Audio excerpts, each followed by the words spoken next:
ক্ষমতায় যেতে নানা সমীকরণ মাথায় নিয়েই রাজনীতিতে পরিকল্পনা চলে। ক্ষমতার প্রশ্নে গতকালের মিত্র হয়ে উঠে প্রতিপক্ষ, আর প্রতিপক্ষ হয়ে উঠে মিত্র হয়ে। আর শেখ হাসিনা সরকারের পদত্যাগের পর সেই চিত্রে যেন ঘটতে যাচ্ছে আরও নাটকীয় কিছু ঘটনার গল্প, যে গল্প মানে না কোনো সমীকরণ কিংবা সমীক্ষা। আর সেই গল্পের মূল চরিত্রে এবার ইসলামী আন্দোলন বাংলাদেশ।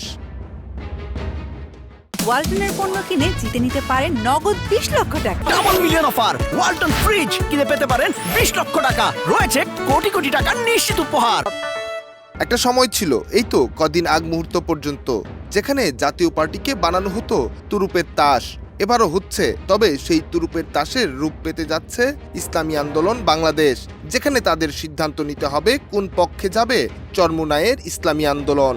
যে নদীর এক পারে বিএনপি ও অন্য পারে বাংলাদেশ জামায়াত ইসলামী, তবে সিদ্ধান্ত কেবলই ইসলামী আন্দোলনের। ইতিহাস আর বক্তব্য বলছে, ইসলামী আন্দোলন বারবারই প্রকাশ্যে বিরোধিতা করে আসছিল জামায়াত ইসলামীর। এমনকি ৫ আগস্ট শেখ হাসিনা সরকারের পদত্যাগের পরও ছিল জামায়াত নিয়ে সমালোচনার সুর, যেখানে আলোচনা সমঝোতার বিপরীতে দলটি তুলেছে উল্টো প্রশ্ন। সেই সঙ্গে জোট প্রশ্নে সময়ের উদ্দেশ্যে সিদ্ধান্ত ছেড়ে দিয়েছেন জামায়াতের আমির ডাক্তার শফিকুর রহমান। জামাতের ব্যাপারে যেই সমস্ত বাধাগুলি আছে, সেই বাধাগুলি অতিক্রম করে জামাতকে ক্ষমতায় নেওয়া খুবই কঠিন।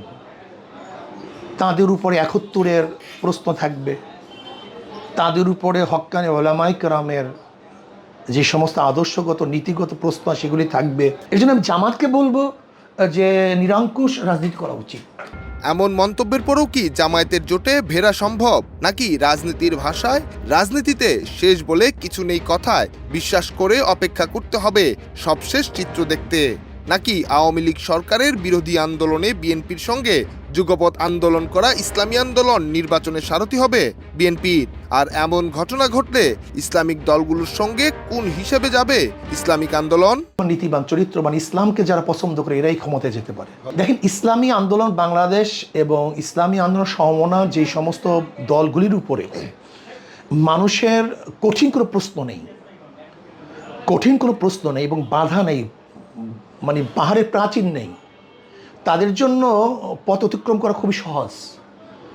কিন্তু যাদের সামনে বিশাল বিশাল পাহাড়ের বাধা, এরা যতই বড় হোক না কেন, তাদের জন্য অতিক্রম করা খুবই কঠিন। তাহলে প্রশ্ন, জামায়াতের নেতৃত্বে যাবে ইসলামী আন্দোলন, নাকি নিজেরাই নতুন কোনো জোট গঠন করে নেতৃত্ব দেবে?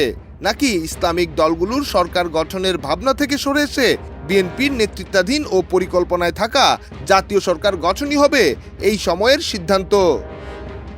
নিহার সরকার, অঙ্কুর, দেশ রূপান্তর।